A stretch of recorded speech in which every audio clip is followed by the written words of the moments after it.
हाँ तो नमस्कार मेरे प्यारे विद्यार्थी। हम लोग आज के इस वीडियो में बायोलॉजी के चैप्टर नंबर 1 का पार्ट 2 करेंगे। तो चलिए हम लोग इस वीडियो को स्टार्ट करते हैं। सबसे पहले हम लोग जानेंगे प्रकाश संश्लेषण क्या है। तो प्रकाश संश्लेषण क्या है? जिस प्रक्रिया के द्वारा पौधे अपना भोजन तैयार करते हैं उस मूलभूत प्रक्रिया को क्या कहते हैं? तो प्रकाश संश्लेषण कहते हैं। क्या कहते हैं? प्रकाश संश्लेषण कहते हैं। इस प्रक्रिया में पौधे सूर्य की प्रकाश उपस्थित में क्लोरोफिल, CO2 कार्बन डाइऑक्साइड और H2O यानी जल की मदद से अपना भोजन क्या करता है? तैयार करता है। उसे ही क्या कहते हैं हम लोग? प्रकाश संश्लेषण कहते हैं। तो प्रकाश संश्लेषण किसे कहते हैं? जिस प्रक्रिया के द्वारा पौधे अपना भोजन तैयार करते हैं उस मूलभूत प्रक्रिया को प्रकाश संश्लेषण कहते हैं। इस प्रक्रिया में पौधे सूर्य के प्रकाश उपस्थित में क्लोरोफिल, CO2 और H2O की मदद से अपना भोजन क्या करता है? तैयार करता है। चलिए आगे कुछ महत्वपूर्ण बिंदु है। हरे पेड़ पौधे में प्रकाश संश्लेषण क्रिया करने की क्षमता होती है। हरे पेड़ पौधे में प्रकाश संश्लेषण करने की क्या होती है? क्षमता होती है। क्या होती है? क्षमता होती है। चलिए अगला पॉइंट क्या है? कुछ पौधे जो प्रकाश संश्लेषण की क्रिया नहीं कर पाते हैं वे मृतजीवी या परजीवी होते हैं। जिसमें प्रकाश संश्लेषण की करने की क्षमता नहीं होती है उसे क्या कहते हैं? मृतजीवी या परजीवी होते हैं। जैसे कि गोबर का छत्ता क्या है? एक प्रकार का मृतजीवी है। अमरवेल का पौधा क्या है? परजीवी है। इसमें प्रकाश संश्लेषण की क्रिया नहीं होती है। चलिए हम लोग आगे चलते हैं। गोबर का छत्ता क्या है? मृतजीवी है। अमरवेल का पौधा क्या है? परजीवी है। अगला पॉइंट देखिए, प्रकाश संश्लेषण की क्रिया के लिए 4 आवश्यक कच्चे पदार्थ होते हैं। तो कौन कौन होते हैं? सूर्य का प्रकाश होता है। कौन होता है? सूर्य का प्रकाश होता है। पर्णहरित या क्लोरोफिल होता है। कार्बन डाइऑक्साइड होता है। H2 यानी जल, खनिज, लवण होता है। प्रकाश संश्लेषण की क्रिया के लिए 4 आवश्यक कच्चे पदार्थ होते हैं। कौन कौन होते हैं? सूर्य का प्रकाश होता है, कार्बन डाइऑक्साइड होता है, पर्णहरित या क्लोरोफिल होता है, H2O एवं खनिज लवण होता है। चलिए अगला पॉइंट देखते हैं। अगला कुछ महत्वपूर्ण पॉइंट है। प्रकाश संश्लेषण एक प्रकाशीय रासायनिक अभिक्रिया है। क्या है? प्रकाश संश्लेषण एक प्रकाशीय रासायनिक अभिक्रिया है। प्रकाश संश्लेषण में विकिरण ऊर्जा को रासायनिक ऊर्जा में बदला जाता है। क्या होता है? प्रकाश संश्लेषण में विकिरण ऊर्जा को रासायनिक ऊर्जा में बदला जाता है। अगला पॉइंट क्या है? प्रकाश संश्लेषण के द्वारा बना भोजन स्टार्च या मंड के रूप में संचित होता है। किसके रूप में संचित होता है? स्टार्च या मंड के रूप में संचित होता है।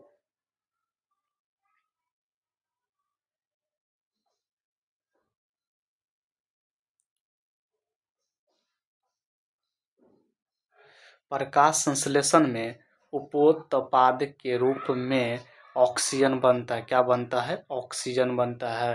प्रकाश संश्लेषण में उपोत्पाद के रूप में क्या बनता है? ऑक्सीजन बनता है। प्रकाश संश्लेषण में उपोत्पाद के रूप में क्या बनता है? ऑक्सीजन बनता है। अगला पॉइंट क्या है? प्रकाश संश्लेषण की क्रिया केवल दिन में होती है, रात में नहीं होती है। अगला पॉइंट क्या है? प्रकाश संश्लेषण क्रिया के द्वारा ही वायुमंडल में ऑक्सीजन की संतुलन बना रहता है। चलिए हम लोग आगे चलते हैं। आगे कुछ पॉइंट और है। प्रकाश संश्लेषण की प्रक्रिया शुरू से अंत तक कहाँ होता है? तो क्लोरोप्लास्ट में होता है। कहाँ होता है? क्लोरोप्लास्ट में होता है। कहाँ होता है? क्लोरोप्लास्ट में होता है। अगला पॉइंट क्या है? पत्तियों को प्रकाश संश्लेषी अंग एवं हरित लवकों को प्रकाश संश्लेषी अंग कहा जाता है। क्या कहा जाता है? पत्तियों को प्रकाश संश्लेषी अंग एवं हरित लवकों को प्रकाश संश्लेषी अंग कहा जाता है। अंगक कहा जाता है। क्या कहा जाता है? प्रकाश संश्लेषी अंगक कहा जाता है। अगला पॉइंट है, प्रकाश संश्लेषण की क्रिया के दौरान ऑक्सीजन मुक्त होता है। क्या मुक्त होता है? ऑक्सीजन मुक्त होता है। क्या होता है मुक्त? ऑक्सीजन मुक्त होता है। अगला पॉइंट है, पत्तियों की बाहरी त्वचा में रंध्र या स्टोमाटा मौजूद होता है। चलिए हम लोग आगे चलते हैं। अगला और कुछ पॉइंट है, इन्हीं रंध्रों के द्वारा पत्तियां CO2 को ग्रहण करती है एवं O2 को छोड़ती है, ऑक्सीजन को छोड़ती है। अगला पॉइंट क्या है? प्रकाश संश्लेषण की प्रक्रिया में पौधे का रंग उतना महत्व नहीं रखता है, केवल उनकी पत्तियों में क्लोरोफिल होना चाहिए। अगला पॉइंट क्या है? क्लोरोफिल अणुओं को प्रकाश संश्लेषी इकाई कहते हैं। अगला पॉइंट क्या है? प्रकाश संश्लेषण की क्रिया दो चरणों में होती है। पहला चरण प्रकाशीय अभिक्रिया एवं दूसरा चरण अप्रकाशीय अभिक्रिया कहलाता है। पहला चरण क्या कहलाता है? प्रकाशीय अभिक्रिया, और दूसरा चरण क्या कहलाता है? अप्रकाशीय अभिक्रिया कहलाता है।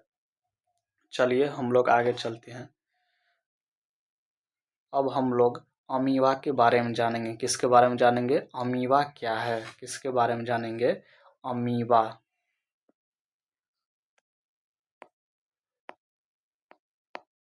अमीबा क्या है? अमीबा अमीबा क्या है? अमीबा एक सरल अमीबा अमीबा एक सरल प्राणी समपोषी जीव है। यह एक मृदुजलीय एकोष्ठीय तथा अनिश्चित आकार का प्राणी है।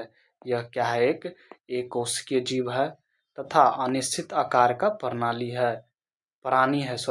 इसका कोई भी निश्चित आकार नहीं होता है। क्या नहीं होता है? यहाँ पे देखिए, इसका कोई निश्चित आकार नहीं होता है। इसका कोई निश्चित आकार नहीं होता है। इसका आकार कुटपादों के बनने और बिगड़ने के कारण बदलता है। इसका आकार क्या होता है? कुटपादों के बनने और बिगड़ने के कारण इसका आकार बदलता रहता है। इसका आकार क्या नहीं होता है? निश्चित नहीं होता है।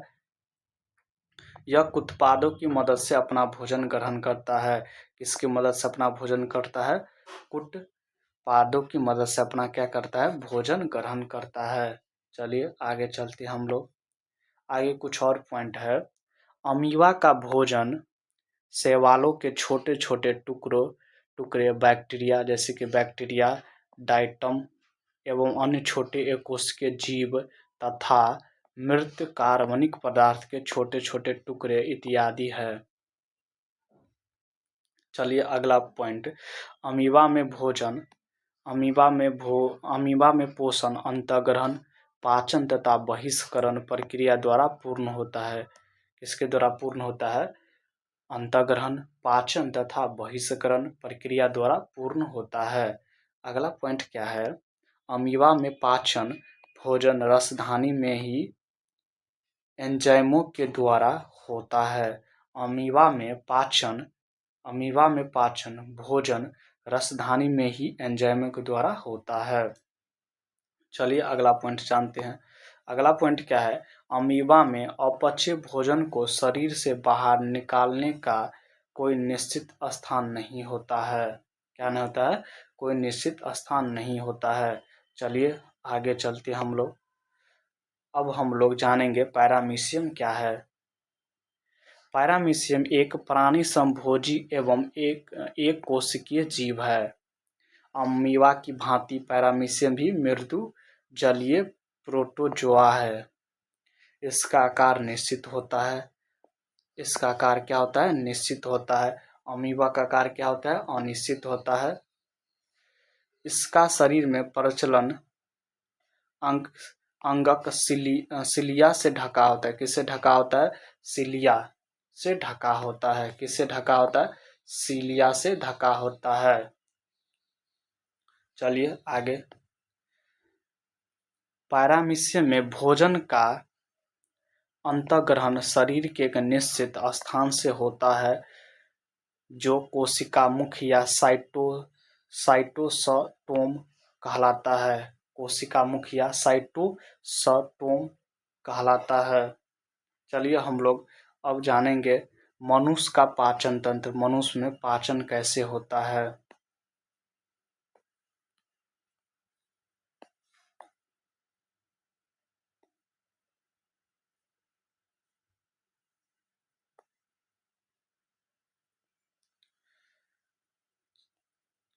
मनुष्य तथा सभी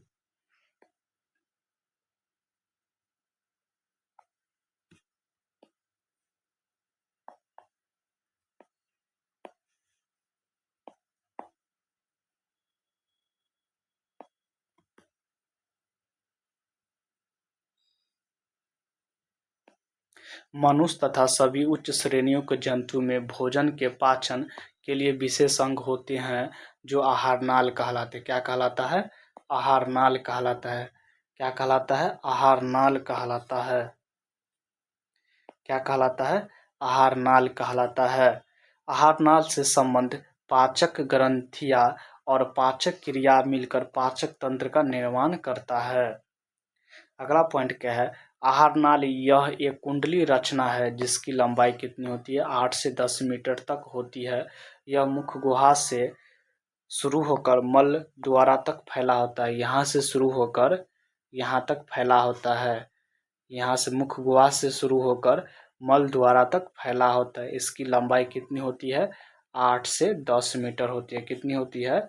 8 से 10 मीटर होती है। 8 से 10 मीटर होती है। कितनी होती है?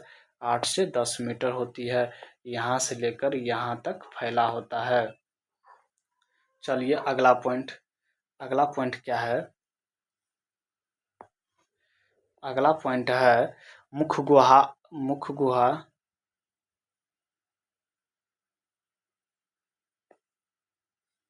अगला पॉइंट क्या है? मुख गुहा आहार नाल का पहला भाग है। यह ऊपरी तथा निचले जबड़े से घिरा होता है। मुख गुहा में जीभ तथा दांत होते हैं। मुख गुहा में क्या होता है?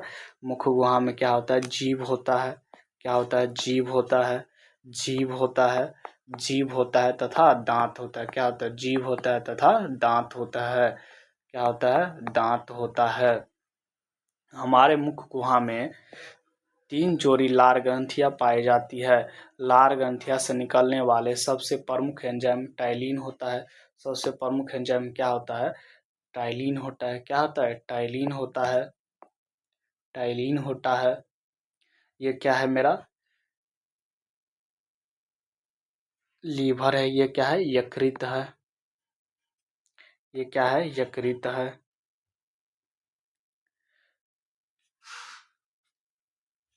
ये क्या है? छोटी आंत है। ये क्या है? छोटी आंत है। ये वाला क्या है? बड़ी आंत है। क्या है? बड़ी आंत है। क्या है? बड़ी आंत है। चलिए आगे चलते हम लोग। भोजन का पाचन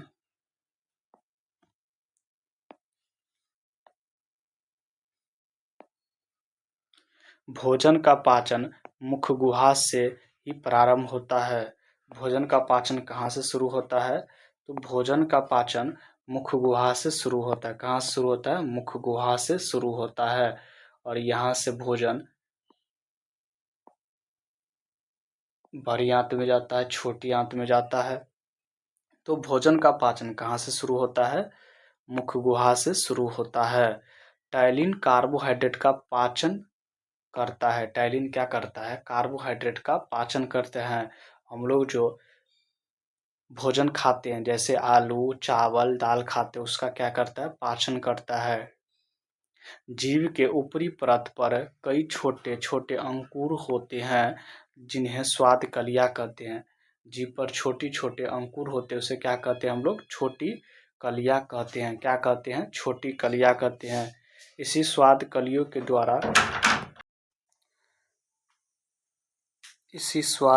के द्वारा भोजन के मीठा, खरा, खट्टा और कड़वा आदि का ज्ञान प्राप्त होता है। चलिए आगे चलते हम लोग दांत के बारे में जानकारी। दांत का वह भाग जो मसूड़ों में घसा होता है जड़ कहलाता है। वह भाग जो मसूड़े के ऊपर निकला होता है शीरा कहते हैं। शीरा या शिखर कहलाता है। जड़ तथा शिखर के बीच वाला भाग गर्दन कहलाता है। ग्रीवा या गर्दन कहलाता है। प्रत्येक दांत के भीतर एक मज्जा गुहा होती है जिसके ऊपर डेंटाइन होती है जो दांत का अधिकांश भाग तैयार करती है। यह हड्डी से अधिक मजबूत तथा पीले रंग की होती है। डेंटाइन के ऊपर इनामेल की एक कड़ी परत होती है जो दांत को सुरक्षा देती है। अगला पॉइंट है मानव शरीर का सबसे कठोर भाग दांत का इनामेल ही होता है। दांत भोजन को काटने तथा चबाने का कार्य करते हैं। एक वयस्क व्यक्ति के मुंह में 32 दांत होते हैं। दांत 4 प्रकार के होते हैं: कर्तनक या इंसाइजर, भेदक या कैनाइन, अग्रचर्वणक या प्रीमोलर, चर्वणक या मोलर। दांत में अम्लीयता बढ़ जाने के कारण दांत का खराब हो जाना दंत अस्थि क्षय कहलाता है। ग्रहणी मुख गुहा का पिछला भाग ग्रसनी कहलाता है।